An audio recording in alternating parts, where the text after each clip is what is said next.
psychologist, author of 2 books, Saving Your Time and One Day at a Time, and a clinical cultural coaching. Dr. Roy Sugarman.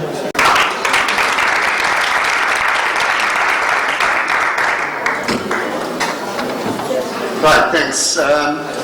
How's the volume out there in the corner? I'm going to walk around and probably set off a lot of feedback, which is good. I get feedback while I'm talking. I don't have to wait later on.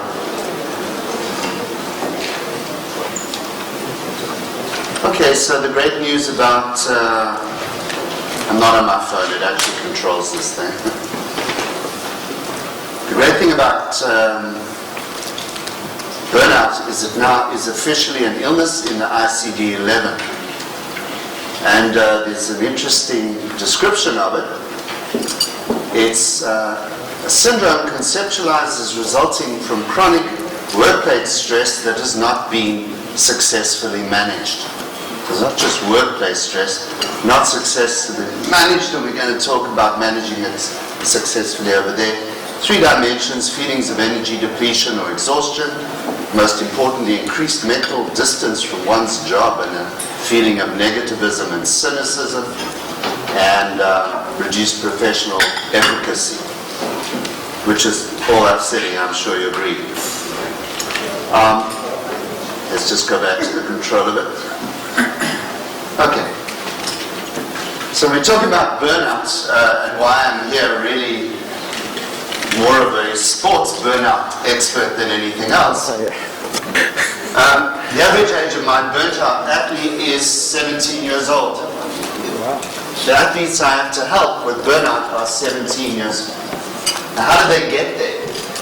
Well, 17 years old, apart from the sport they do, they're still in school and they spend a lot of time sitting. And if they're sitting for more than 3 hours a day, more than 11 hours a day driving, or more than 24 hours in total, they have an 84% chance, more of a chance of burning out. So you would think dentists wouldn't burn out, right? Because dentists are standing the whole day, but dentists have other issues to deal with. To avoid burnout, I use something called variety. I work in 28 to 30 different areas of clinical psychology, clinical neuropsychology, hence on this particular slide, I'm a senior clinical lecturer in psychiatry, but also director of applied neuroscience and performance innovation in Arizona. We started off as maybe 140 employees with about $1 million in turnover 10 years ago. We're now 1,000 million a year turnover, and we treat 10 million athletes worldwide, or at least we reach them. We have 3,300 staff. So sports psychology is quite interesting, and I want to show you what we've been doing across the board, because burnout is a complex thing. First of all, to prevent, and second of all, to deal with. So fundamentally what happens is we work long enough, we'll end up sometimes sicker than our patients, right? Which is really difficult. So obviously she's a bit worried. Doctors are meant to be across every single subspecialty in medicine, especially GPs. You're supposed to know a whole lot about psychology, psychiatry, neuroimaging, all kinds of stuff, which is interesting. It's an impossible task, and obviously you meet major challenges such as patients being fed up with you, hence getting cynical. Lots of anger, litigation, bullying, and threats of violence, compliance demands, especially compliance. Some of you will have tried to be GP compliant, and you know what happens when you try and get your practice compliant with NDIS. You need a cast of about 600 people. And lack of sense of personal accomplishment is really a big problem. So if you're feeling burnt out, I recommend looking beyond generic self-help strategies such as mindfulness. Because you'll go to a psychologist or speak to your mates and say, oh, I do mindfulness, I have the Calm app, I have the Headspace app, and I do this 3 hours a day, and it helps me perfectly. A lot of the stuff that's helpful for you doesn't work in the medical and the dental professions, right? And there are reasons for that. But there's the depersonalization and the cynicism, especially, is something I want to help you deal with. So when we started at Exos years ago, I was invited in because there was a whole lot of reliance on diet, movement, and recovery. And their mindset piece, the psychology piece for all of these elite athletes, and then increasingly special forces, military and corporates, came out as movement, nutrition, mindset and recovery. We were number 3, being psychologists and neuroscience and performance psychologists. 10 years later, we're a mindset company that also does movement, nutrition and recovery. The mindset piece has become the piece that took us from $1 million a year to $1,000 million a year, which is really cool. And what we realized that physicians who engage in self-care and maintain positive outlooks on work and life feel the effects of burnout less than those who don't. And so we had to investigate precisely what that meant. Now, for most of you will know something about psychology, there have been 3 waves of psychology. The first wave really was the psychodynamic and behavioral wave, Pavlov's dog. Strange enough, we're not Pavlov's dogs for some reason. And second of all, the next wave was cognitive behavior therapy. We're currently in the 3rd wave called acceptance and commitment therapy, which is a process-based therapy, which is a contextual therapy, which means human pathology is no longer regarded as some innate thing with diagnoses according to the committees of DSM-5. It is regarded as something that is highly driven by context and the way we are in a particular context, which explains a lot of really nasty things that happen around the world. But the thing we were trying to target wasn't psychological health, because that would make the assumption that as a doctor or as a sports person, nothing bad would ever happen to you. Life would be plain sailing. Life is wonderful. Good things happen to good people. Bad things happen to bad people. Donald Trump would never be president. Sorry, something crept in there. Don't talk about it. No. Peace, serenity, no. Anyway, so strange things happen in the world and we have to be flexible. So the point that psychology now goes for is the idea of psychological flexibility. And be very, very precise about that. We call it the hexiflex because there's 6 aspects to it. And we began to find for our athletes and for everyone else, and we've just written a huge white paper and a book and a manual for disadvantaged kids across the USA, which is called values-based coaching. And we're now starting to write about values-based healing, values-based medicine. So let's sort of sum up psychology for you. Your values drive your intrinsic motivators. If you have a good system of values, then that drives what is intrinsically motivating. And that's the first problem with athletes or doctors or anyone else. What you did for love or for your mum or for someone becomes hijacked by a whole range of compliance, money, and other issues, including Dr. Google, which has become increasingly difficult for everyone, including, anti-vaxxers, for instance. I hope they know anti-vaxxers. Yes, no. Yeah. Yes. So everybody asks me always, and I'll just get to that question now. They say, what do you do with anti-vaxxers? And I say, I just wait for them to die. That's all. You don't have to argue. So the interesting thing that we're targeting now is psychological flexibility means primarily that you're able to accept that bad things happen. They happen often. They don't always happen to bad people. They often happen to good people. And you shouldn't become cynical about the world. It is just the way the world is. And then you have to rely on the other side of this. If you think of 2 arrows that run, on the left-hand side is a whole bunch of negative events that we don't want to go near, and on the right-hand side of life is going to be chasing your values, chasing your goals, saying what's important to you. And obviously we're going to slip further left and left, which means we're going to go into one of these big keys, is avoidance. In other words, the opposite of psychological flexibility is going to be experiential avoidance. And one of the great experiences we burn out trying to avoid is anxiety and stress. We will take many measures to do that, including obviously psychotropic medication or avoidance strategies like not picking up the telephone or not wanting to open the letter from the psychological board or APRA, because it's never a good thing. And we do a lot of things. We don't see ourselves as different in context, we see ourselves as different. Yes, so what we do is we desensitize people to the emotions that come with thinking. So if you can keep on thinking like you do in athletes' terms, thinking without feeling, in other words, where you believe that your capacity is matched by the demand.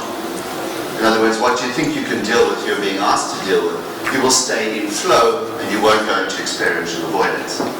So acceptance means the ability to accept bad things, to understand they are temporary, and then to not engage with the embroidery that comes with it, because all of this is based on something more complex called relational frames. Now, relational frames is rather sad. People say, well, okay, if this third wave of psychology exists, why do people become mentally ill? And the reason we become mentally ill is because it is a side effect of everything else we do.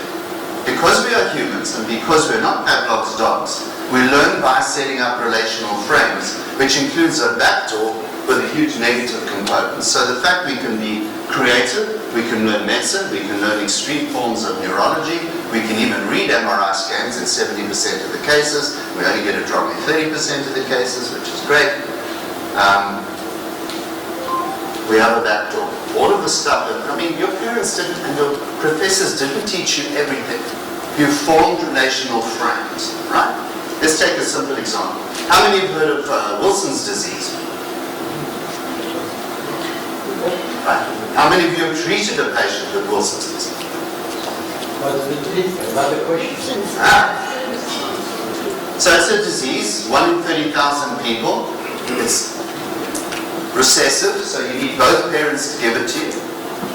One of the big signs are Kaiser-Fleischer rings and also little sunflower irises in the very late stage.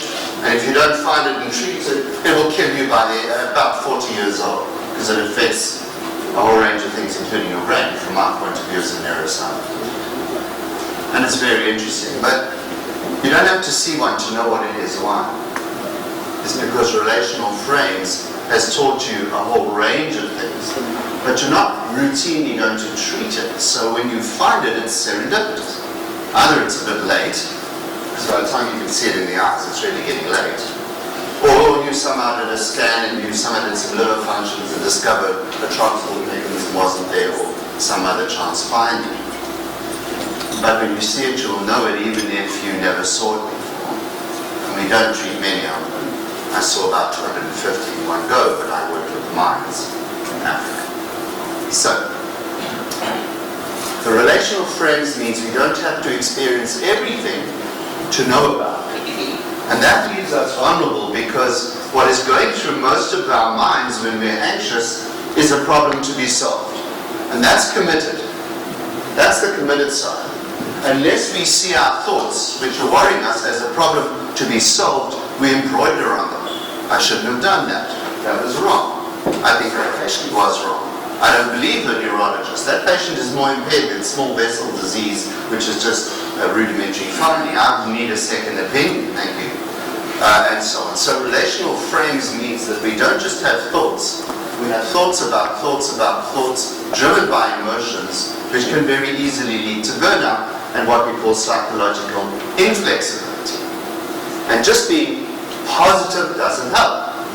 Because the problem with positive psychology is if you're not positive, you feel bad. You've been naughty. The problem with CBT is that if we go into your negative thoughts, and we spend a lot of time on your negative thoughts, we're opening up relational frames boxes that are not so good either. And if we go through your trauma, we need to have specific therapies like eye movement desensitization and reprocessing. So what we're talking about here is, can we strip emotions from the thoughts? Because thoughts in themselves aren't bad unless they set up relational frames. So primarily you want to think about what this means to you. And the question is, so what do I do about it? Well, it is predicted, and it's been found now in over 300 studies, really well-controlled, decent studies, that by increasing psychological flexibility, we're actually going to get people to have less burnout. It does include mindfulness. It's becoming aware of thoughts that you have, which are not just thoughts but have an overlay of negative emotion. And it's okay to be negative because we are hardwired for negativity. Across evolution, if you're wandering around saying, There are no predators, the ice age ain't coming. I don't need to put on a nice warm jumper, forget the ice age, it will never happen. Obviously, you're going to die. So a healthy dose of negativity is neurologically hardwired, but the effort to actually unhook emotions from thoughts and not get carried away is really important, otherwise we start to avoid. And when you start to avoid, you will burn out. You'll burn out because you will become cynical, and given the nature of the work we do, unfortunately, avoidance doesn't work. It overwhelms our defenses. So you have to be aware of bad things that happen. You have to simply accept them, and don't get professional about adding layers and layers of complexity of emotions. It's just a little up there statement of stress is inevitable, and burnout is defined as occupational stress that you are not effectively dealing with, because you're going to have occupational stress. Here's what we do. Mindset, nutrition, movement, and recovery are the 4 pillars you have to have in place if you are a peak performer, an elite athlete. And by definition, every single person in this room is a peak performer, and the definition of that is, I think you'd agree, every day is game day. Every day you go, you have to bring your best game. Right. Now, I work with airline pilots. There are airline pilots who will be coming into land with plenty of fuel. They've been pilots for 20 years, 30 years. And a warning light comes on that says, your undercarriage is not deployed. And they fly around, worried about this light that says their undercarriage is down.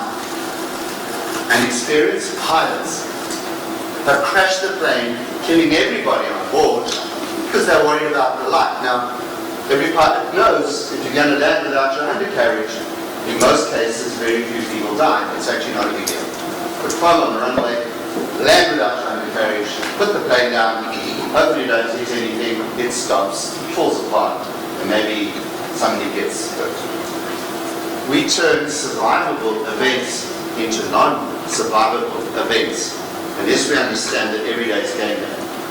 Which means we have to train for it mentally.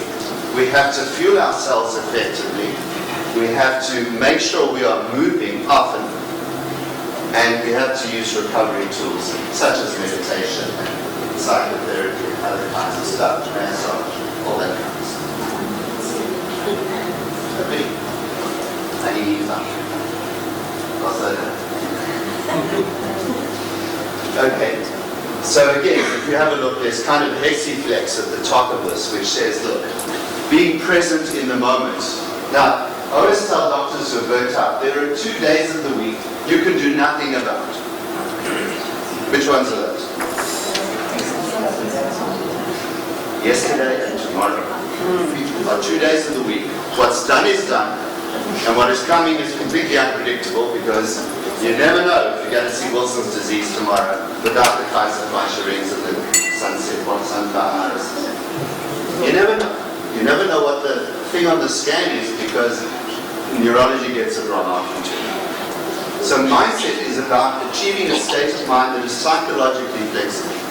In other words, get coached on psychological flexibility, and you will not get a mental illness of any kind from working.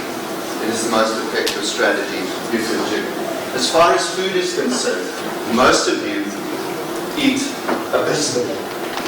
I've never seen a worse group of people who advise their patients to eat well and then eat with them. Movement is absolutely essential, and what kind of movement? If you don't want to get dementia, you practice Tai Chi your whole life. West of the Pacific, east of the, doesn't matter. Complex, three-dimensional movement. Tennis, swimming, Tai Chi, Qigong, dancing, hip-hop.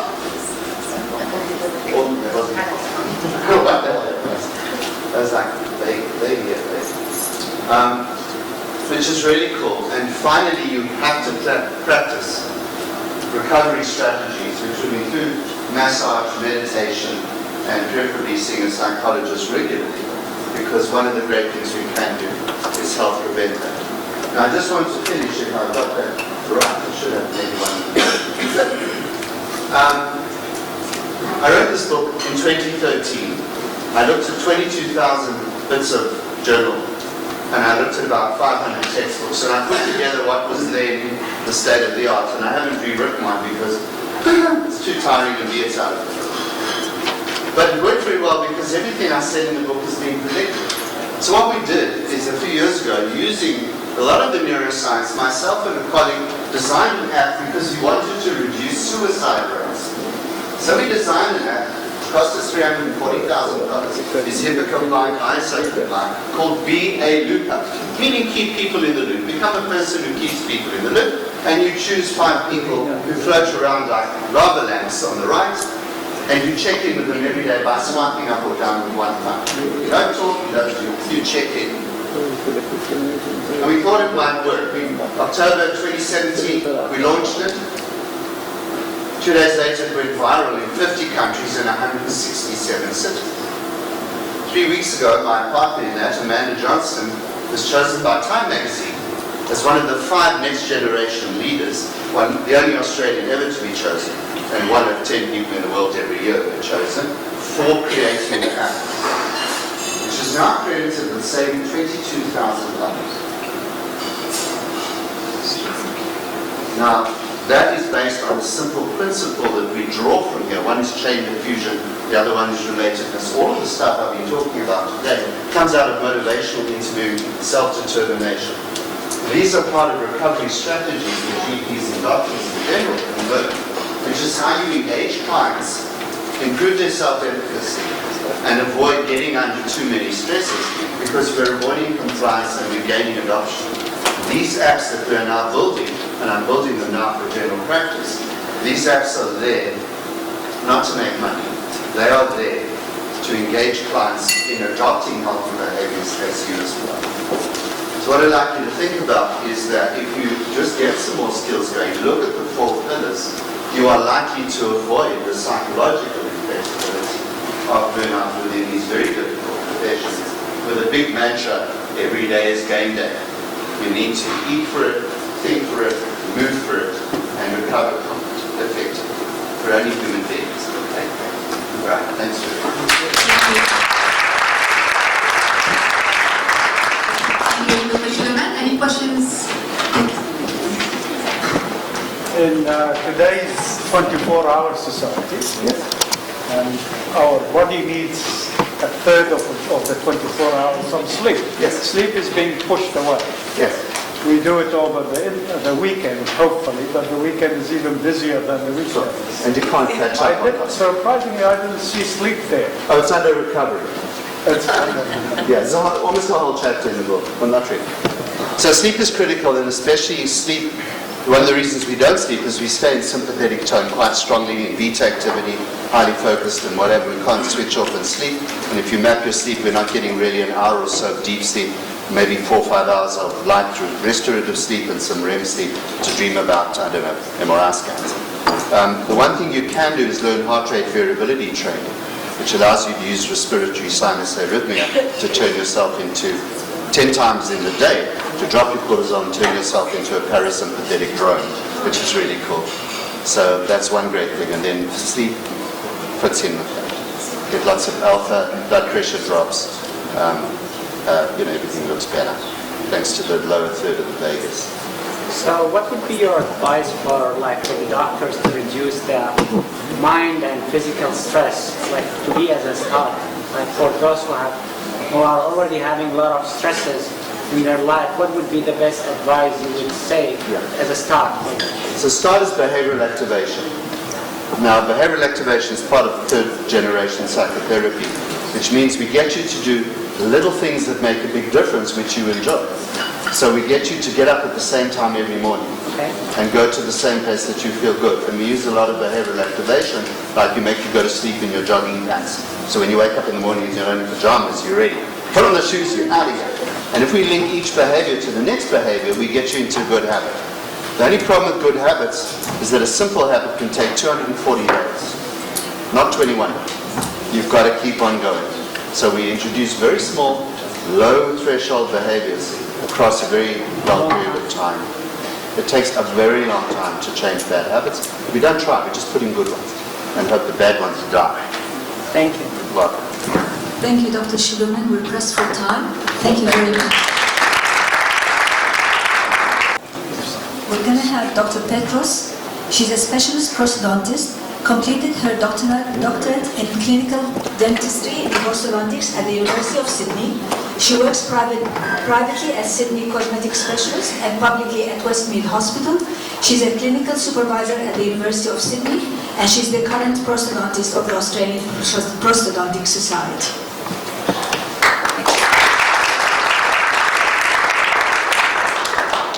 Good afternoon, ladies and gentlemen. It's my pleasure to be here today. I'm going to be talking to you about cosmetic dentistry and what we need to know. So it's an overview about different aspects of cosmetic dentistry and its clinical applications. So to start with, what is cosmetic dentistry? It's using different areas of dental work that has a special focus on aesthetics to improve the smile. Cosmetic dentistry sits within the professional purview of dentistry, so it is unreasonable to separate the practice of cosmetic dentistry from the management and treatment of dental disease and suffering. Some people may view what's aesthetic and what's aesthetically pleasing differently. Some may like to have dental grills, others may view gold crowns as being aesthetic. So beauty is in the eye of the beholder. So there are 4 criteria when we assess aesthetics in dentistry. These criteria will look into facial aesthetics, gingival aesthetics, microaesthetics, and macroaesthetics. So facial aesthetics, in particular, the facial muscles that interact during speech, smiling, and laughter. While gingival aesthetics, we're looking at evaluating gingival health and the symmetry. So lack of inflammation, presence of blunted papilla. And microaesthetics, we're looking at the fine details of the shape and the shade of the tooth itself, and the characterizations of the tooth. Macroaesthetics is where that tooth is relating, or the teeth related to the oral facial structures. So even though the teeth form one part of the facial aesthetics, there are different aspects and elements that govern what considered beauty or beautiful. So we have the cheek, the nose, the eyes, the eyebrows, the forehead, and again the race, skin tone, and character of that individual. That completes the overall picture. So the overall clinical assessment of a smile is always going to be a personal perception in a way, rather than a step-by-step methodology. So when we design a smile, we need to look into designing definitely the aesthetic need of the smile, but then the biological and functional integration of that restoration. When we come to choose the material and the contour of these restorations, then we kind of determining the longevity of the restorations, but not so much the biological and functional integration of that restoration. In muscles of facial expressions, now there are 3 groups, as you know. You've got the orbital group, the nasal, and then the oral group. So the part that we can stand by when we come as a cosmetic dentist, you've got the oral group of facial muscles of facial expressions, which are involved with the movement of the mouth and lips. Now these muscles, majority of them, they originate from the maxilla or the mandible. So their part of attachments is the maxilla and the mandible. Therefore, when we lose teeth, or people who have tooth loss that's followed by bone loss, we have alteration to the muscle attachment. And then, as followed, soft tissue loss as well. So the muscles, if they are not well supported by the teeth, none of the facial expressions will appear normal. For example, with the vaccinator muscle, lack of that support will eventually lead to cheek drop, and there will be some clinical examples that I'll show later on. So the overall tonicity of the muscle, it depends on how well they are supported. And sometimes when we design the restorations, or whether it's completely dentulous patient and we're looking at full dentures, we need to look into contouring the denture base in a way that will support the structures of the muscles, and the tonicity of the muscles will improve. So here, these images, you can have a look. The importance, even though the teeth is not the only factor that dictates the beauty, but I feel it's the most important factor in terms of supporting our facial height. So the loss of teeth, you have deepening of the facial grooves, we get that look of prognatic mandible, and also loss of the vermilion borders of the lip, and deepening of the nasolabial grooves. Got increase in the columnar filtral angle, so that the nose appear larger, and reverse lip line. So at all costs, we'll try to conserve teeth and restore them, rather than losing them and replacing them in the future. So there are certain reference points that we need to consider when we're designing a smile. So we will always come back to these reference points. The interpupillary line, which are the line that passes between the pupil of the eyes and is parallel to the horizontal plane. When we design our restorations, we use that line as a reference for the incisal plane, occlusal plane, and the gingival contour. We also look at the midline, which is a line that bisecting the clavilla, the tip of the nose, and the chin, the tip of the chin, and that's usually perpendicular to the interpupillary line. Facial proportions, so face has to be of equal proportions, upper third, middle third, and lower third. And again, we look into facial profile. So some patients might have a convex, straight, or concave facial profile. And then we move on to smile assessment. So with the smile assessment, you look into symmetry, the color, gingival aesthetics, tooth proportion, incisal display, buccal corridors, and fullness of the lip. So in terms of tooth color, as we age, our teeth tend to get darker. There's an aging process, there's physiological and environmental factors. And it is considered to be associated with older age. So as the teeth pulp shrink or reduces, the darker secondary dentine is left behind. And also from pigments and ions get absorbed into the tooth structure from our day-to-day oral habits. Enamel and tooth wear over time occur, and we end up losing the enamel layer or minimizing the thickness of the enamel layer, leaving a thicker or more dominant dentine layer, which is usually a darker yellow layer. So there are certain aspects that will lead to staining. Some of them might be intrinsic and some of them may be extrinsic. Intrinsic staining could be genetics, such as amelogenesis imperfecta, that may lead to enamel defect or tooth wear. And some of the antibiotic use, while extrinsic staining, you've got the environmental factors, you've got smoking, pigments and food, some iron and iron supplements and copper, that will lead to extrinsic staining. So what can we do if we have a case where there's a discoloration? Of course, there's dental bleaching. So it is a degradation of the chromogenes that leads to the discoloration. And usually the product that we end up using is hydrogen peroxide. It could be delivered as hydrogen peroxide or carbamide peroxide. And it does oxidize the double bond within the chromogene. So it breaks it up into a lighter colored compound. Some discolorations might be harder to treat, and therefore we may consider other aesthetic factors such as veneers, bonding, or crown. The other aspect that we need to consider when we're restoring a smile is tooth proportions. So historically, Lombardi introduced the golden proportions for teeth, where the lateral incisor is, if it's 1, then the central incisor is 1.6 in relation to that, and you've got the canine as being 0.6. Now they found that it's not always practical to follow these guidelines, so there has been other studies that have been done by Famiiy, where we looked at proportions of and averaging the proportions of width to length ratio of these teeth.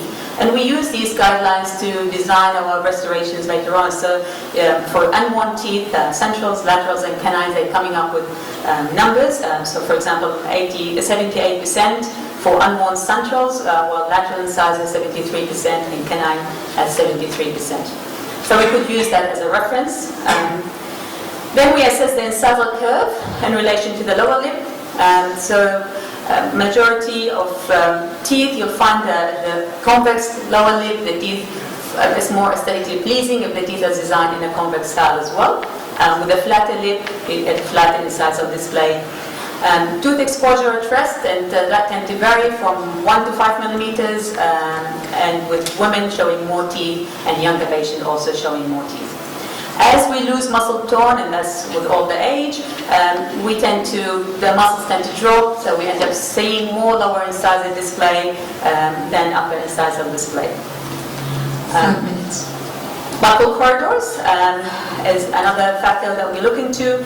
So it's a space at the corners of the mouth, and it's preferred to have a smaller buccal corridors, and there are ways to improve that by expanding orthodontically the dental arch, or by building up restoratively.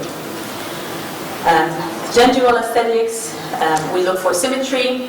It's always, and also depending on the position of the lip, whether it's a high smile line or low smile line, it dictates which one amount of tooth display shows. So I might just skip through that. So with a smile design, so it's a concept of planning a smile makeover, help us decide on the most suitable choice of treatment, and also it's a good way to communicate to the patient of where we're heading with this treatment.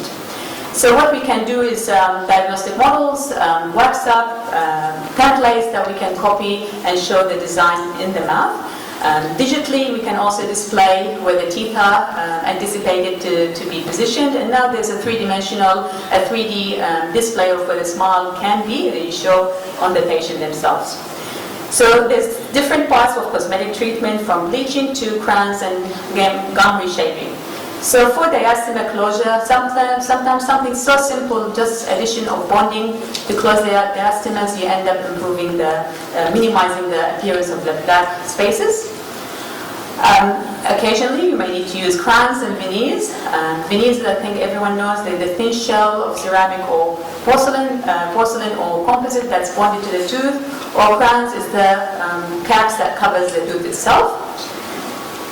So for cases that you have some worn or discolored teeth, something so simple such as doing some veneers on will change the perspective of the smile and the confidence of the patient. Here, simply just some tooth whitening and veneers on the two central incisors. You can change the confidence and also the ability of the patient to smile and present well. This patient here, she had years of neglect, and of course, when there's financial limitations, you've got to think of what can we do to help this patient move on from this smile to something a little bit more presentable. And just by doing 6 combination of crowns and veneers, you can transform that person to a better smile. Some patients might choose the wrong color, and they made a bad decision with their dental rehabilitation in the past. They're looking for something a bit more normal, or more natural, let's suppose. So just changing the crowns will give you give them better confidence. So I'll just take you here. For example, this lady here, we put an occlusal plane that's canted, so you've got a reverse smile line, so all dentures. So with the crown and bridge work, we can build up these dentition, eliminate the need to use the dentures, and give them a better smile. This patient here is a guy, a young man. He's I think 19 or 20. He had amelogenesis imperfecta, so he's already through his second dental rehabilitation. In the hospital, we've got patients who go with amelogenesis imperfecta. They end up at the pediatric clinic, so they get the initial rehabilitation, and then we see them to do the definitive work. So his issue was definitely lack of confidence when smiling, being a young man. So with that case, unfortunately, the only way to move forward is full crowns, and definitely it will change the confidence of his confidence, his ability to go out in public and present well. Gingival display. Occasionally we might come with a gingival excess gingiva or small tooth where the width-length ratio may not be proportional, so you've got short teeth because of the excessive gingiva, and just a minor gingivectomy where the contour of the gingiva is modified, and some restorations, you can end up modifying that smile significantly. So these are all simple steps that we take to build up and modify the gingival contour, reshape the teeth to make them present better, give the patient a bit more confidence when they talk and smile. I'll just address, I think the time is not a lot of time left, so I'll just talk about that surgical intervention, and the next presenter will be...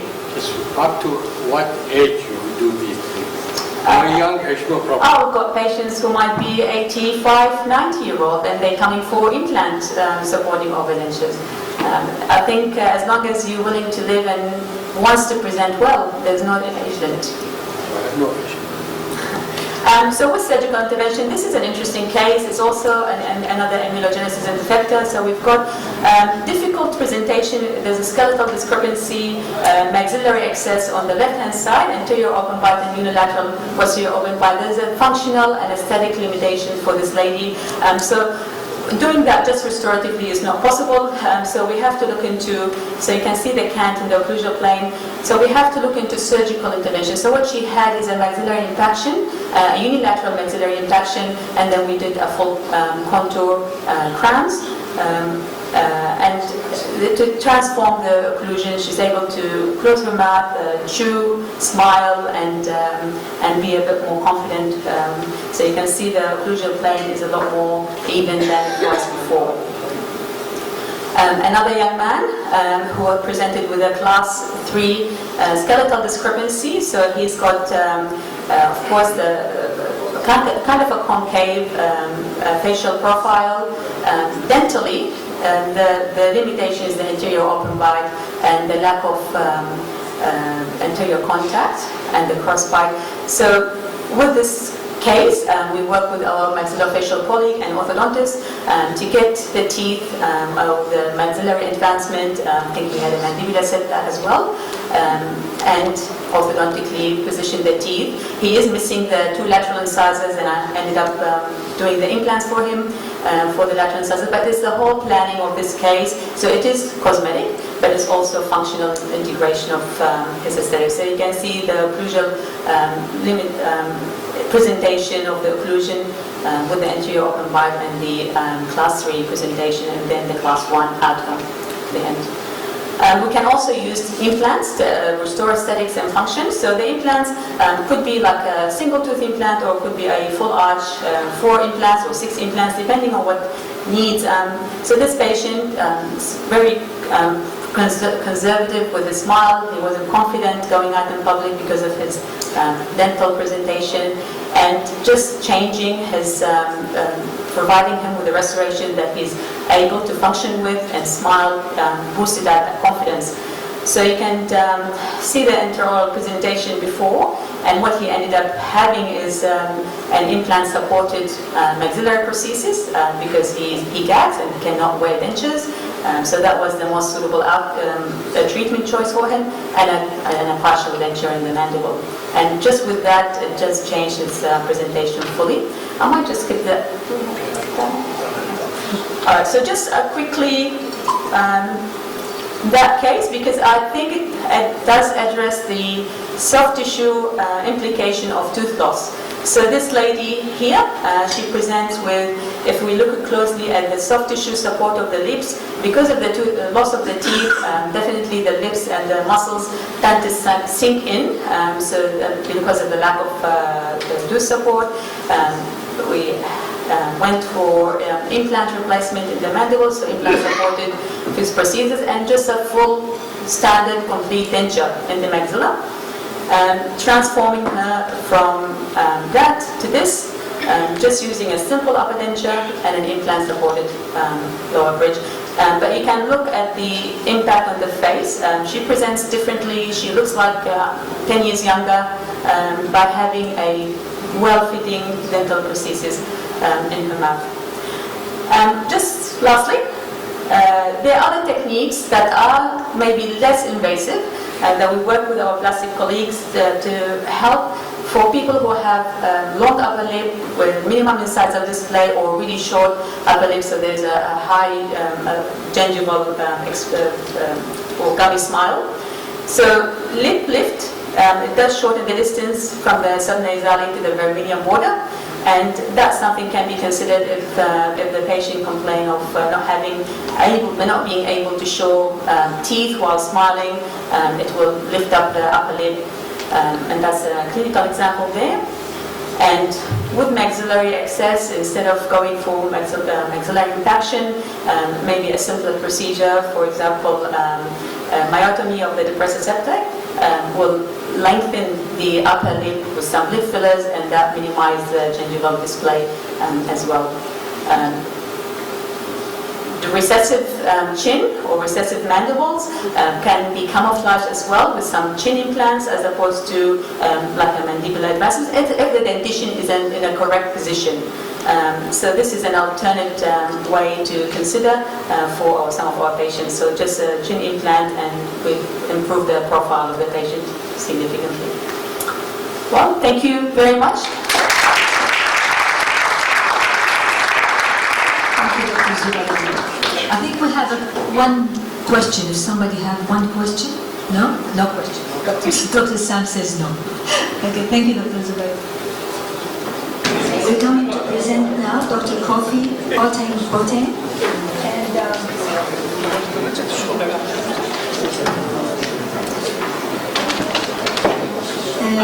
Dr. Kofi is an oral maxillofacial surgeon trained in New Zealand and Australia. He was awarded the surgical fellowship through the Royal Australian College.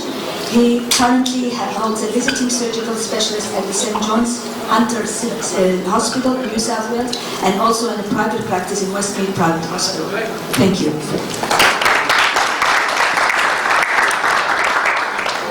Ladies and gentlemen, thank you very much for the opportunity to come and speak to you today. I will be talking to you on medication-related osteonecrosis of the jaw. So a quick outline,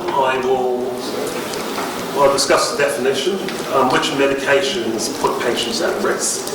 I will look at the pathophysiology, the risk factors and patient assessment. I will also discuss management and prevention. I will briefly look at dental implants and anti-resorptive bone medication.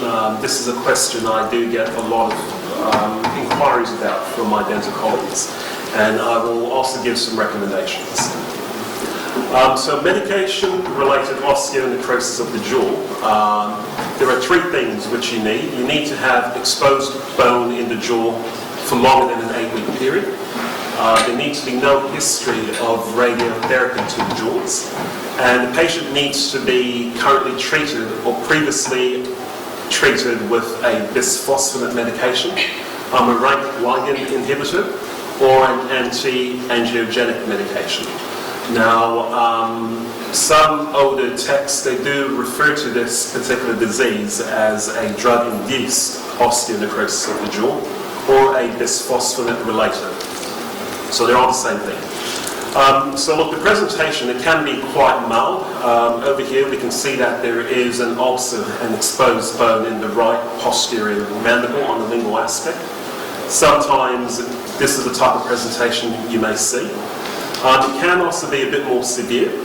Here you can see there is quite extensive necrotic bone on show. Here's another case. And sometimes it can be quite extensive, where there is a lot of exposed necrotic bone. It can even lead to a pathological fracture, and sometimes it can be extraoral manifestations of the disease process, where you have the draining sinus and infection under the chin. So this particular disease phenomenon, we became aware of it in about 2003, and it was the bisphosphonate medications which were the main risk group. Now, the thing about this particular class of drug is it irreversibly binds to bone, and it has a half-life of 11 years. And it decreases bone resorption and remodeling by inhibition of the osteoclast differentiation and function, and by causing apoptosis of the osteoclasts. Now, there are two main types. We've got the oral and the intravenous types. Now, Anti-resorptive bone medication, they're most commonly prescribed for osteoporosis, for management of bony metastasis, and also the management of multiple myeloma. So those are the three diseases where I most often see patients developing MRONJ, medication-related osteonecrosis of the jaw. However, patients who do have Paget's disease, primary hyperparathyroidism, osteogenesis imperfecta, and fibrous dysplasia are also at risk of developing MRONJ. So what is the mechanism? So the medication reduces bone turnover, and there is an excessive reduction of bone turnover, which leads to a risk of osteonecrosis when repair is needed. So with the pathophysiology, essentially there are three things that you need. You need inhibition of the osteoclast. You also have an inflammatory or an infective component. So quite often the exposed bone ends up being colonized by bacteria or a biofilm from the mouth. And you then also have a process where there's inhibition of angiogenesis, and a combination of all three leads on to osteonecrosis of the jaw. So what are the risk factors? So first of all, we've got the medication, the route, the potency, and the duration of therapy. And you've also got dental alveolar surgery, so a patient who then subsequently goes to have a tooth removed at the dentist. However, one thing that you do need to bear in mind is a dental infection or a dental abscess can also lead on to osteonecrosis. And patients who are immunocompromised, being treated with steroids, diabetic or chemotherapy medication, are at an increased risk. So when you look at bisphosphonate medications, the potency is one of the biggest risk factors. So if we assume that etedronate has got a relative potency of 1, alendronate has a relative potency of 1,000, and zoledronate has a relative potency of about 10,000. Most cases of MRONJ occurs in the posterior mandible. Now, the interesting thing about medication-related ONJ is it only occurs within the jaws. You don't have it, it doesn't exist in any other part of the body. So what is it about the jaws that puts it at risk of developing MRONJ? And it is believed that because of the high bone turnover, so the jaws have got a bone turnover of about 10 times that of the long bones, so therefore there is more deposition of the medication into the bone. It's also believed that the trauma from eating, the thin mucosal covering, and the bacterial environment all contributes to the reason why we end up with osteonecrosis in the jaws. Now, the majority of patients do present with symptoms of pain and infection, but the thing to bear in mind is about a third of patients who develop this, they are asymptomatic, and often it is the dentist who will notice that there is exposed bone within the mouth. So how common is this? Now, if we look at bisphosphonate medications, for the incidence is about 1 in 1,500 to 2,500 people. However, when we look at patients who are receiving the intravenous version of the medication, who are on it for cancer therapy, you find that the incidence is between 1 in 5 to about 1 in 15 people. Now, when you culture the bacteria from the necrotic bone, there are 4 bacterial species which are usually isolated. Now, the reason why that is of relevance is because all these bacterial species are more susceptible to penicillin than clindamycin. Now, the reason why I'm stressing that is I am aware that there are some guidelines, some New South Wales health guidelines, which do encourage the use of clindamycin, but in actual fact, when you look at the microbiology, it actually suggests that amoxil or penicillin would be a better choice of antibiotic, and this is what the American Association and the British Association of Oral and Maxillofacial Surgeons recommend.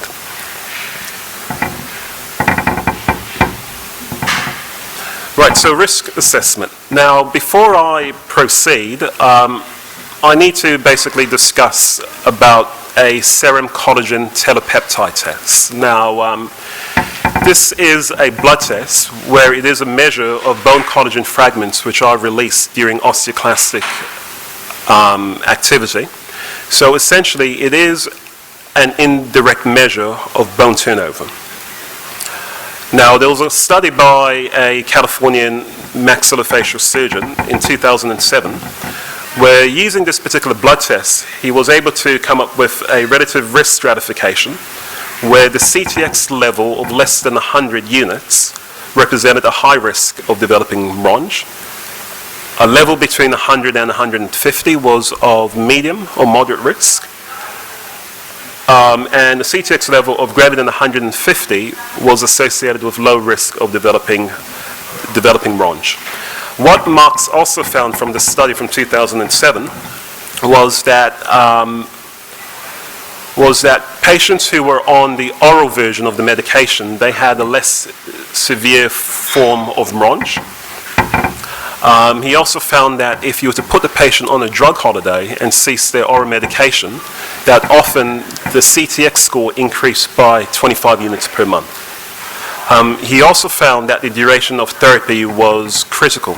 So if a patient commences an oral bisphosphonate medication today, it's incredibly unlikely that they will go on to develop RONJ within a 3-year period. So you can go ahead as a dentist and proceed with whatever treatment you need, and it's highly unlikely that they will develop RONJ. For patients who have received, for example, intravenous zoledronic acid, the window period is about 9 months. So again, if you have a patient who has had their IV medication first dose today, you can safely go ahead and proceed with removal of teeth, and the likelihood of them developing RONJ is incredibly unlikely. So a bit more on the risk assessment. So the 3 things you need to take into account are the medication factors, the patient comorbidities, and the surgical factors. So with the medication, it's the route, the duration, the potency, and the indication for the medication. Patient risk factors are other medications such as steroids or chemotherapy medication, the age of the patient, immunosuppression, and if they're being treated for a malignancy. And surgical factors essentially refer to how many teeth that need to be removed and the difficulty of the required extraction and extractions in the posterior mandible. So when you take into account the patient factors and the surgical factors, you're now able to group patients into low or high risk, or a procedure into a low risk procedure or a high risk procedure. And then that gives you an overall risk for developing RONJ, where you can stratify it into a medium, moderate, or significant risk. So these tables are taken from the New South Wales Health Guidelines, and a low-risk patient is a patient who is on Fosamax, for example, an oral bisphosphonate. A low-risk procedure, a patient who undergoes a routine dental extraction. A high-risk patient is a patient who's been on long-term anti-resorptive bone medication, or those patients who are outside that window period of 3 years for an oral medication, or about 9 months for the intravenous version of the medication. Patients who are being treated for a malignancy or multiple myeloma, patients above the age of 70, and patients who are also immunosuppressed or are being treated with steroids, not necessarily for malignancy, but for some other autoimmune condition. And a high-risk procedure is a patient who requires multiple dental extractions or the extractions are going to be very difficult. So a low-risk patient undergoing a low-risk procedure puts them at minimal risk of RONJ. If you have a low-risk patient or a low-risk procedure, if you have a high-risk patient or a high-risk procedure, that puts them at a medium risk. However, a high-risk patient undergoing a high-risk procedure, they are at significant risk of developing RONJ. And once you know which group they fall into, that then gives you a little bit of an indication as to how the patient should be managed. And So a patient who is considered as in a minimal risk group, you don't really need any special precaution per se. As a dentist, you can go ahead and proceed with extraction. A medium risk group, you should consider the use of prophylactic antibiotics, or a patient at significant risk should have, antibiotics prescribed for a longer period of time. Right, so the extraction protocol that I often use is where the patient receives 2 grams of amoxil an hour before the procedure, chlorhexidine mouth rinse immediately before. During the procedure, you want to be as gentle as you can and encourage bleeding. Try gain primary closure of the wound by just trimming the alveolar bone edges so that the mucosa folds over and you can suture it.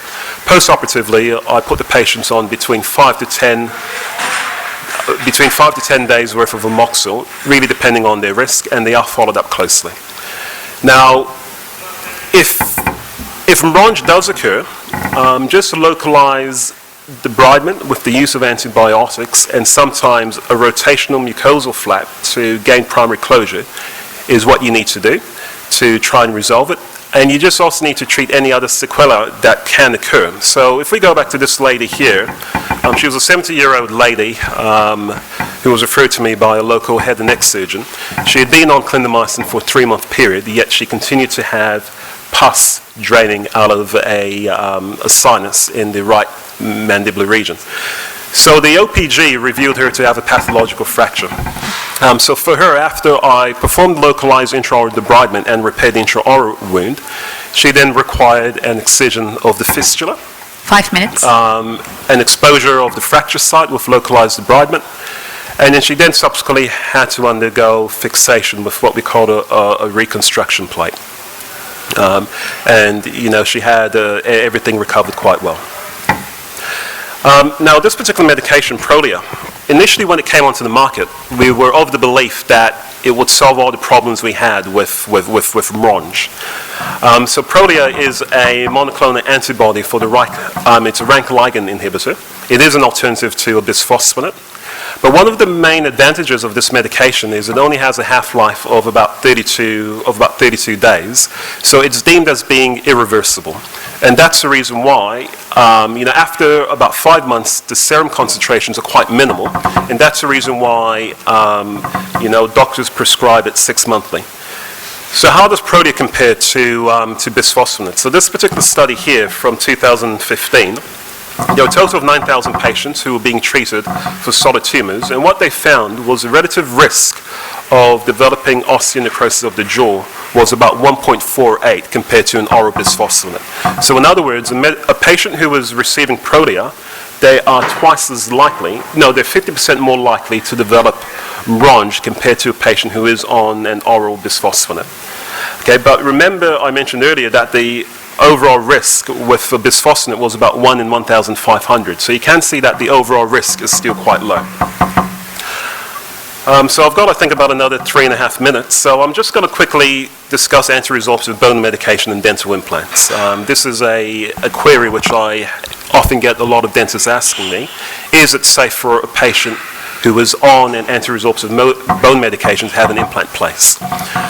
So let's have a look at this systematic review from 2016. What they found was there were a total of about 530 patients who had been on a bisphosphonate medication.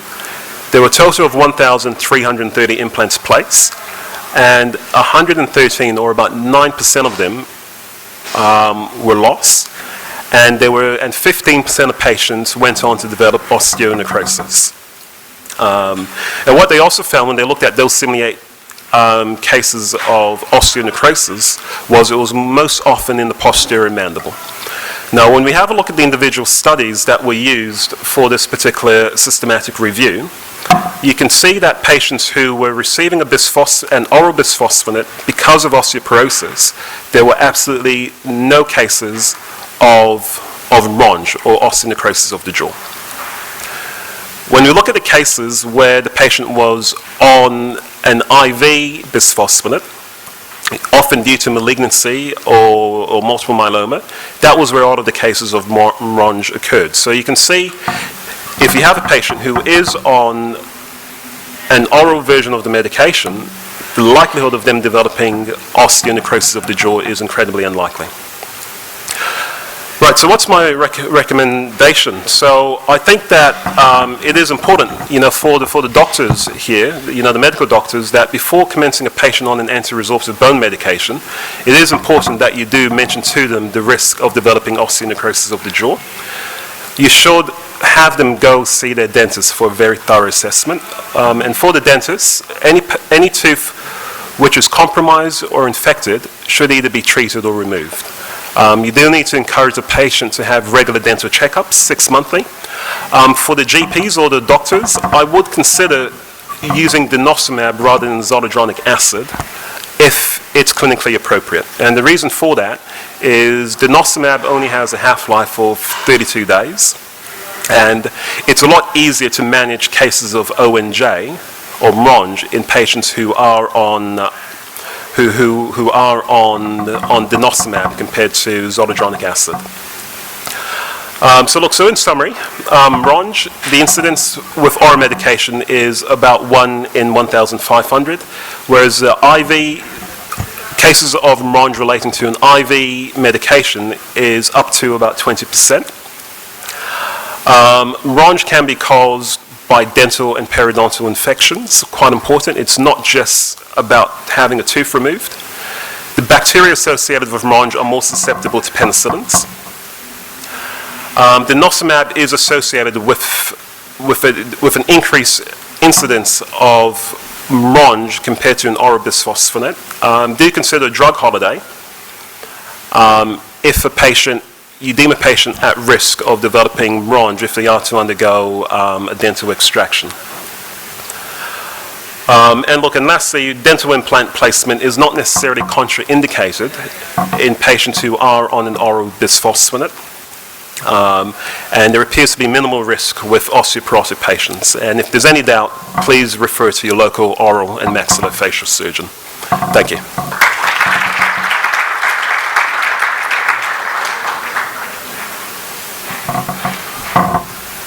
Are there any questions or comments?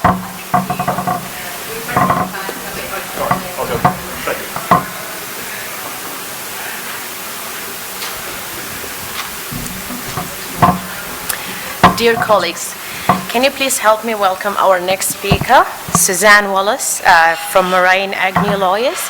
She's an experienced lawyer who holds a Master's of Law in Health Law, and she specializes in management of civil litigation of medical malpractices. Susanne?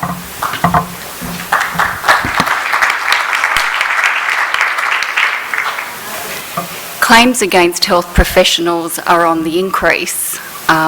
Not only sexual harassment claims, but claims in general, particularly in the medical context. Recent cases highlight particular areas of concern where professional lines are blurred due to friendships being formed or just casual interchanges between people.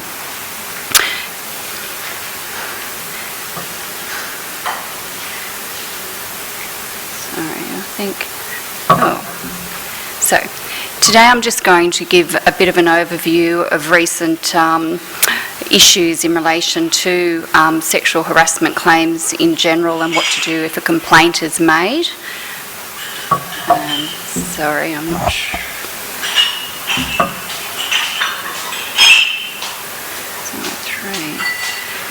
Sexual harassment can be obvious or more overt or subtle conduct. The conduct might arise even where there's seemingly a consensual type relationship, but generally involves some inequality in the relationship.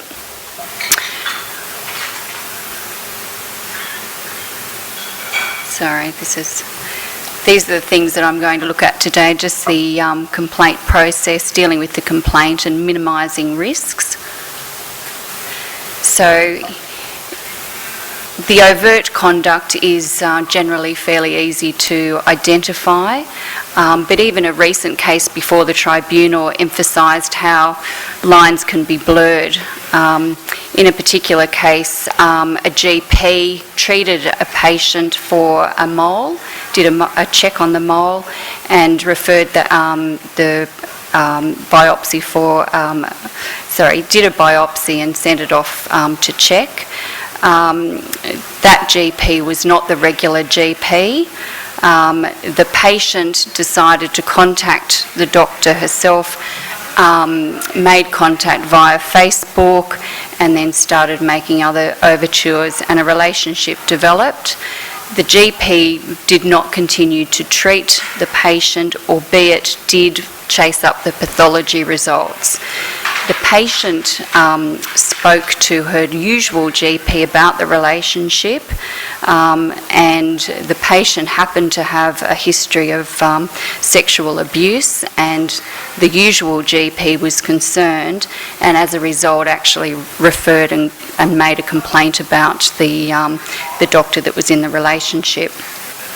In that case, the tribunal found that the doctor who had formed the relationship was guilty of professional misconduct, albeit they accepted that there was a low risk of repeat offending, decided it was still important to make a bit of an example of the doctor, and imposed a 2-month suspension, and also imposed conditions on the doctor's registration.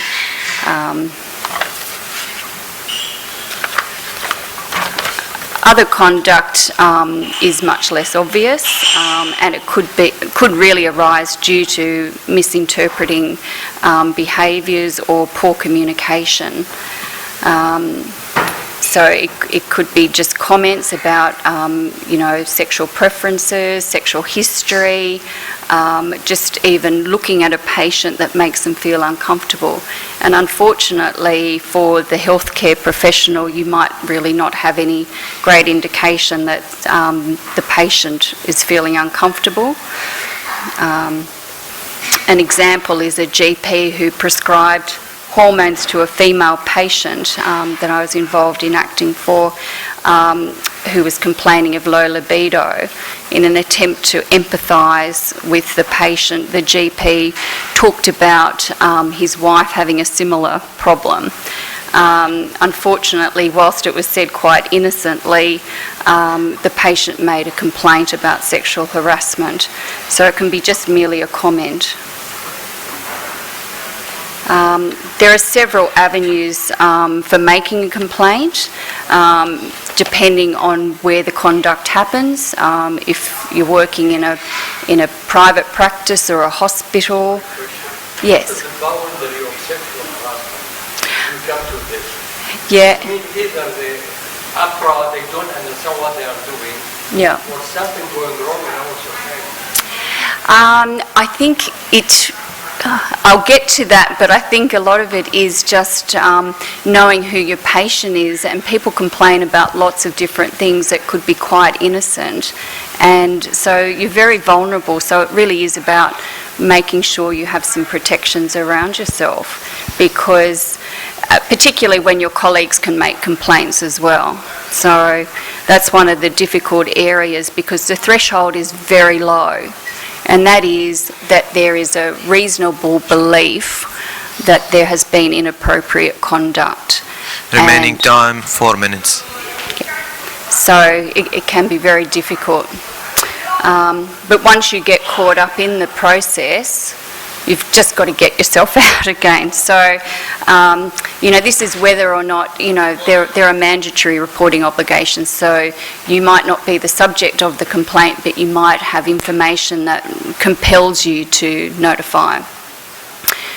So generally the complaints would, if they're outside of a work sort of situation, would be to the HCCC, or if it's really serious, which would be more than just a comment, it could be a criminal matter going to the police, or it could be a civil claim for damages, and that's particularly common where people are claiming that they've got a psychiatric reaction as a result. So dealing with a complaint, what should you do if a complaint is made? even if it's not a formal complaint, if you're aware of circumstances that you think might lead to a complaint, you know that a patient is unhappy with you and it's more than something really minor, you should think about notifying, because your policy will generally cover you for a lot of things even when a formal complaint hasn't been made. It can be the hardest thing to face, if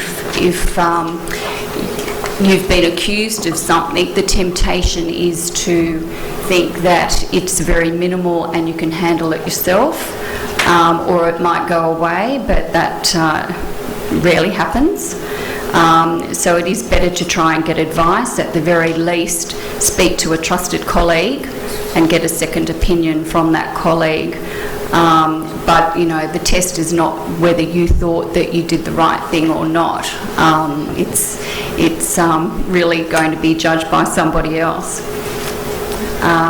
So just the process for managing complaints is different if it's in private practice or in the public system. They're governed by New South Wales health guidelines in the public system, or otherwise the bylaws of the particular practice or hospital.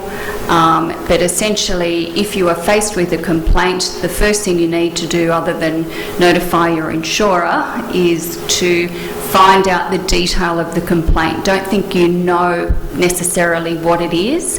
You might be answering something that's not actually the subject of the complaint, or it might be a peripheral matter and you might make it bigger than it needs to be.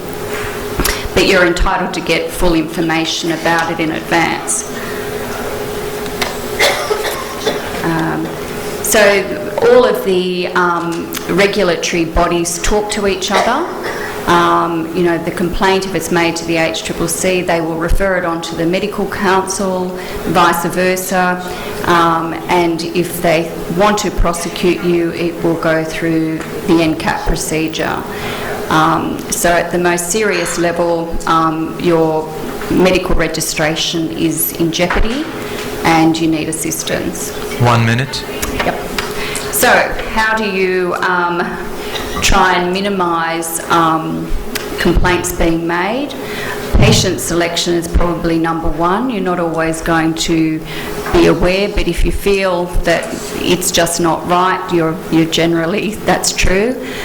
So while you can't leave a patient in the lurch, you should try and pass them on to somebody else. Good, clear communication is key. Maintaining good records, be a little bit self-serving, make sure that you document anything where you're concerned, and get a third party involved. If it involves something that's quite intimate or tricky, that's what you should do. So essentially,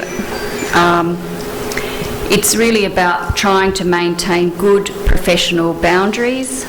Knowing that complaints can come... Thank you, Susanne, but we're on out of time. Yep, from many sources, and the reputational harm can be incredible. So make sure you get assistance. Thanks.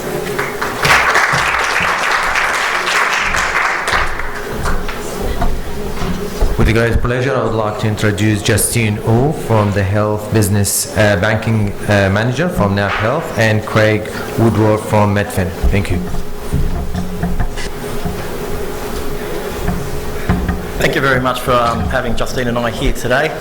So we're just going to give you a brief rundown of what Medfin and NAB Health actually do. So my name is Craig Woodward and here is Justine. Medfin, we're a specialised lender who deal only with the medical profession. So what that allows us to do is just to offer our clients specialised products that you can't find anywhere else with traditional lenders. So the types of finance that we actually look after, you do car loans, asset finance, so equipment loans, any equipment needs, drawdown facility, which which is a progress payment facility, term loans that may be used for business expenses with the line of credit, so paying staff, whatever that may be. Goodwill purchases, so if you're looking at purchasing an existing practice or buying a practice or buying into a practice, then that's something we can definitely assist with. And commercial mortgage, which we'll touch on later just briefly. So car loans, what we try to do is just to make it as easy as possible as we can for our practitioners. So as a healthcare practitioner, you're pre-approved for up to $150,000 for a new car, and for till the end of the year we've actually had a special finance offer of 3.4% on 3 and 4 year loans and 3.5 on 5 year loans, which is the lowest I've actually ever seen it since I've been with the business in 16 years. So if anyone would like to have a chat about that later, I'll be staying around. So what we like to say is cash is king. So it's always good for you to have your cash reserves there available. So if you're looking at investing in property or whatever it may be, it's always good to just have the cash reserves there available. So what that allows us to do is we do 100% financing. So as we touched on before with the goodwill loan, we don't only ask for a deposit, it's basically just secured over the business itself. We don't take your home as security. We like to keep your personal situation separated from your business facilities. So commercial mortgage is a big one that we do. So if you're owner occupied, so if you're working in the practice, we'll fund we fund 100% of that property standalone. It needs to be predominantly owner occupied. We stay away from commercial investment. But that allows you to do is to keep that deposit there. So your traditional banks or financiers might do 70 or 65%, we'll do 100%. So I'll just quickly hand over to Justine now, who'll talk about NAB Health. Thanks, Craig. So with NAB Health, what we offer is certain different types of services. So we've got our Medfin branch, which Craig touched on. We've also got High Caps and NAB Health. So with NAB Health, we are split into business banking and also residential lending. With residential lending specifically, doctors love to buy houses as investments, or even just upgrade or even downgrade if they're at a later stage with their career. With residential lending, NAB Health can offer up to 90% LVR with no LMI. We've also got different discount packages specific to health professionals. So what makes us different to the other banks out there is that with our credit policy, it's specialised. It's slightly different to what you would find in a retail branch or even if you speak to a broker. Different types of loans that we do would be your own occupied purchases, off the plan, construction loans, residential investments, and also first home buyers. We've also got a range of fixed and variable options available if you are looking to purchase your home or even just review. So if you haven't actually had your home loan reviewed in, say, the last 6 to 12 months, it's a good time now to chat to any of us about it because rates are historically low. On top of that, we've also got a $2,000 cashback bonus, which is all for refinances and also new purchases, which you guys are all eligible for. It just needs to draw down before the 31st of December. So again, if that's something you're interested in, come and have a chat to us. Other services that we offer in NAB Health include income protection, financial planning, merchant facilities, including high caps, self-managed super fund, and also commercial lending. So Craig touched on the fact that he can help with owner-occupied commercial lending. We can do investment commercial lending. Just a bit of data about the housing market as well. So this was just taken off from our quarterly reports that we have on our website. There is an upward trend at the moment, so there is growth in both Sydney and Melbourne we can see. So we do expect house prices at the end of 2019 to be 1.8% higher and 0.7% higher in Melbourne. And lastly, if you want to speak to any of us about your current circumstances, whether you're a registrar, a doctor already operating from their own practice, looking to upgrade, anything like that, just come speak to one of us. There are contact details there, so just have a chat with us. As you come through the door, we're on the left-hand side, the fourth table. Okay? Thank you. Any questions for Justine?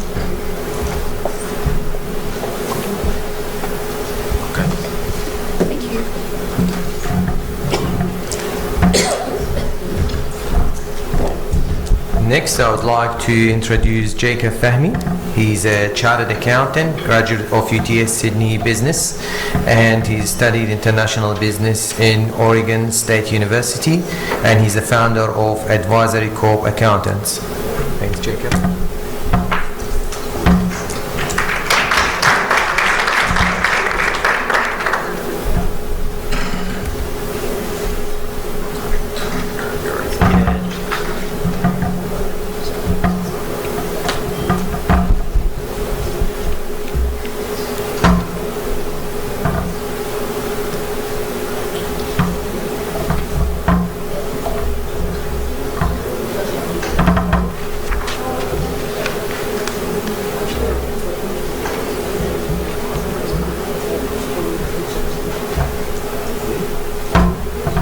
Thank you, George, for that fantastic introduction. So as George mentioned, I graduated at UTS studying business. I also did an international business sub-major at Oregon State University. That was easily the second best year of my life. The reason it was the second best year and not the best is I got married earlier this year, and my wife's out here in the crowd, so I have to say that this was the best year of my life. Business and tax is like a walk in the park. You know, it's all going to be rainbows, butterflies, we're all going to pay no tax, and business is going to go great. Well, unfortunately, it is a walk in the park, but it's more like a walk in Jurassic Park, where there's vultures and everyone trying to take your money, trying to ruin what you work so hard for, and that's why you need good trusted advisors and accountants around you. So what are our visions and goals? Our visions and goals are we want to pay the right amount of tax. Hands up here, who wants to pay too much tax? Fantastic, I've never seen it happen. Hands up here, who wants to pay no tax? Okay, unfortunately, if you pay no tax, there's two things that are happening. Either your business is not profitable and there's no money to tax, or alternatively, you're doing something very illegal and dodgy, and I don't want to be able to prepare a tax return from Silverwater Jail. So I don't want you to be doing that. What we want to do is protect our assets, and we also want to create, accumulate, and preserve our wealth that we incur. So I wanted to introduce you to someone. This is totally fictional. This is Lee. Lee was one of my first clients as an accountant, and I just wanted to look at some facts about Lee. Lee was a pharmacist. He took over $500,000 of income home, so you know he's on a good wicket. He accumulated wealth of $4 million, owned 3 properties, and was a sole trader. Absolute disaster. There's two things we need to look at. The risk and asset protection. If you're a sole trader and you're in business, your personal assets are up for grabs. So really, really a terrible position for Lee to be in. The second thing we want to look at is our tax bill. What are the individual tax rates? 47% at the top marginal rate. So not only was he not protected, he was paying way too much tax. A simple restructure would have solved this instantly. So some of the factors we look at with a restructure, we want to separate the risk from the person in practice. So often in a couple relationship, we would have one person taking on the risk and practicing, and one person holding all the assets. So if anything happened in the business, we're very well protected. We also want to look at some compliance costs. How much is it going to cost us to maintain the structure? We also want to look at the tax rate. Obviously, we want to get that as low as possible. We want to look at capital gains discount, ease of access to funds, and some profit splitting and distribution factors. Individuals and sole traders, as I mentioned, this can be a disaster if you're in business and are a sole trader. However, there are some good things about being a sole trader. If you've got a heavily geared investment property, this is not so bad of an option. The reason is you can obviously negative gear, and you can potentially offset some income with some deductions you can claim against that property. If you've got a loss-making business, sometimes businesses do make a loss. It's not a bad idea to have it in this structure. The reason is you can offset some of your income. You might be working and doing a business. You might be able to offset some income with those losses. Capital gains discount is available as well. So if you hold an asset for 12 months and you sell, you can be up for a 50% asset discount, a CGT discount, which is fantastic. Very easy to access the funds. Wouldn't ever recommend it for people in business, but would recommend it if you're just holding property. A partnership, unlimited liability, so I would again never recommend this structure to anyone. The reason being is if you're a sole trader, you're taking on all the risk. If you're in partnership, you're not only taking on your risk, you're taking the risk of your partners on board as well. So I would have a really good think about that. The tax rate can also be up to 47%. And there's not great splitting options because it's just split between the partners. Compliance costs relatively low, starting to go up a little bit, but again very low. Company. company is getting towards, where we really want to be. We use what's called a corporate veil to separate ourselves from the business. So we think about the company as a separate entity trading on its behalf, and we are separate to the risk incurred in that business. The tax rate is 27.5%, which as a comparison to marginal as an individual is 47%. So very, very good times. It does get a bit expensive because $1,200 up front to set the company up, get the thing happening, and then $2,000 compliance to make sure the financial statements and everything are happening as well. So no CGT discount. That's probably the only detrimental thing. When would I use it? For a simple business without a family group, it's a very good structure. In an active business, very good to separate the risk from yourself, and as part of an overall structure. Trusts, this is our go-to for a lot of our health professionals and for a lot of people in business. Why? Because the protection is there. So you have a corporate trustee and there's minimal business risk. The tax rate is actually 0% in the trust and is determined by where it's distributed to. So we can have effective distribution. We get the CGT discount depending on who we distribute to, and we just get a lot of profit distribution mechanisms. We also can have a bucket company. So if we've distributed profit to everyone else, at the end of it we have a bucket company who just pays 27.5% and cleans up the entire structure. Superannuation fund, again, a fantastic mechanism for people to use. It's very safe because it's protected by government. The tax rate is 15% or 0 if you're in a pension phase, so you can take that money out 0%. Compliance cost is expensive, but because you need an audit every year. When I would do this, if I have over 500k of assets, I would start thinking about this. I would think about it as part of an overall structure. Property purchases in this SMSF can be effective, so very effective for accumulating wealth.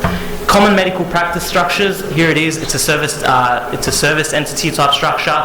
We separate the doctor or whoever's practicing, as we see in the triangle. They earn all the income and they take on the risk, but there's no assets in this company. The assets are held in and protected by the service agreement, held in the trust, and the trust essentially provides a platform for our health professionals to practice. The trust then distributes its profits out to each party within that family group. Some quick tax tips, because I know I'm running out of time. Number one is we can put money into super. So that's a great way of getting some money into your super fund and getting a deduction up front for it. The one thing I would look at is whether they're concessional or non-concessional contributions, and there's a 25k cap on concessional contributions. So you want to have a look at that and make sure you get some advice around that. It's also pretty beneficial if we hold an asset in the super fund that our business uses. We can therefore pay the rent over into the super fund, get a deduction in the business, and get a 15% tax rate in the SMSF, which is very, very, very beneficial. So that's it. Consider buying. Consider insurance, private health insurance. If you earn over $90,000 individually or $180,000 as a couple, you should really be getting private health insurance. Why? Because there's a Medicare levy surcharge which applies to people in that tax bracket, and simply getting private health insurance will take you out of that surcharge. Income protection insurance, I would be getting that personally because it is a deduction in your personal name. Professional indemnity, I would be getting that in the business because that's a deduction in the business. And life insurance, I would strongly consider getting that in your SMSF because it is a deduction in your SMSF, but not personally. Delay income at 30 June. A lot of my trading clients never invoice in 30 June or in that June period. That's not a coincidence. That's because they're trying to push out the income to the next year. We bring forward expenses. So I would bring forward our super expense, or if we have staff we're paying super, I would bring that into the current year as opposed to incurring it in the next year, so we can get the deduction up front, which is what we're about. I would also consider paying up some interest expense as a prepaid expense. We can then get that deduction up front as opposed to the next income year. Time your asset acquisitions and disposals. So for example, the land tax year runs from January to December.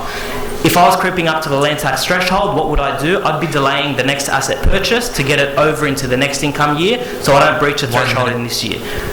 There's also CGT events, so I would think about if I'm selling a property or CGT asset this year, I would crystallize if I've got a loss incurring asset, I would flick that off and I would offset those two amounts there. I would donate to a charity through a trust if I was to donate to a charity because it doesn't have to be a DGR status to get that deduction up front in the trust. So that's a good way to distribute some income tax-free. The final thing I would do is I would pay lots and lots of accounting fees. It's ironic, but the reason I would pay lots and lots of accounting fees is it actually is a tax deduction. So, take care of your accountants, they're good people. So that's it there. So what did we learn? We learned to plan. Let's think before the event, and let's do things before things happen, as opposed to calling your accountant after buying a property and saying, hey, what do I do? Thank you, Janet. It's too late. Thank you, I've already Janet. done it. So we're out of time. Thank you. Thanks. Thank you.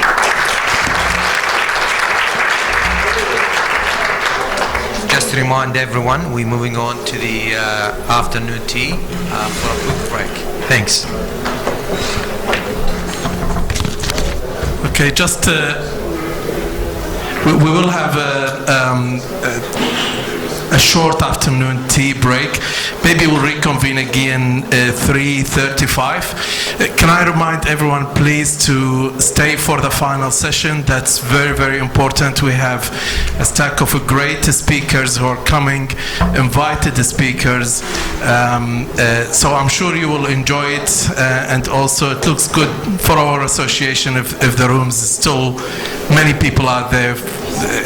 We're getting invited speakers in, and also we have الشاي البغدادي والقهوة وراها. We will get together and we'll socialize afterward. نشوفكم بعد 3:35.